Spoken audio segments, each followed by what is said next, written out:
Donald and the Signalman. Written by The Buried Truck. Donald and Douglas didn't mind what work they did. This meant they often took trucks, as the other engines detested them. However, even the twins need reprieve from goods. Pulling coaches was a welcome change. One morning, Donald brought a stopping train to Tidmouth Station.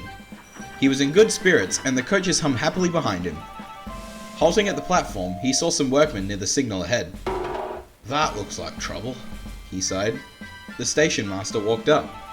"The signal's faulty. The men are working as quickly as they can.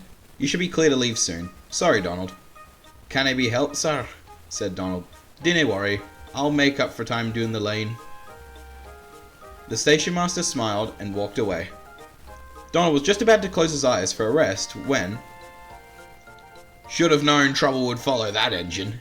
When Donald first arrived, he collided with the Tidmouth signal box due to slippery rails. The box was swiftly repaired and the Fat Controller forgave him, but the signalman hadn't. He was cross over the damage done and glared coldly whenever Donald passed. He'd come to check on the workmen's progress, but started talking loudly to them when he saw Donald. "Always skulking around like a black cat. First my box, and now my signals.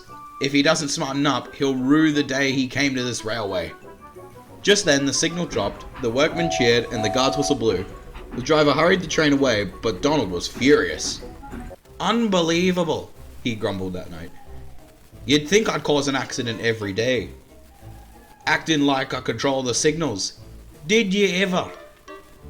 "He's awful," sighed Douglas. "Gives me an earful whenever I pass.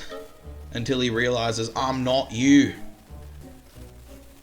"I never did like that signalman," added James. "He sulks more than the trucks." "He was a curmudgeon long before you two came," remarked Henry. "Pay no mind, Donald. He'll give it up in due time." Donald wasn't convinced. Whenever he went near the signal box, he felt the signalman's gaze fixed upon him. He could hardly shunt without receiving complaints. He worked carefully and held his tongue, but his patience was wearing thin. Next morning, Thomas was at the platform, waiting to travel back up the branch line. His signal dropped just as Donald arrived from the opposite direction with empty trucks. He whistled hello, catching the signalman's attention. "Just my luck," he muttered. In his distraction, the signalman didn't realize he'd pulled the wrong lever, and his wheels had just cleared the points when they shifted beneath the train.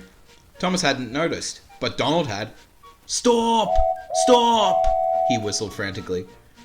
Startled, Thomas braked, but not fast enough. Clarabelle's front wheels started down the siding. There was a bump, a shriek, and a crunch. The train stopped, with Clarabelle sitting crooked and derailed. "My poor axles!" she wailed. The signalman descended from the box just as Thomas's guard stormed over. "What are you playing at?" he fumed. "You're working points, not circus rides."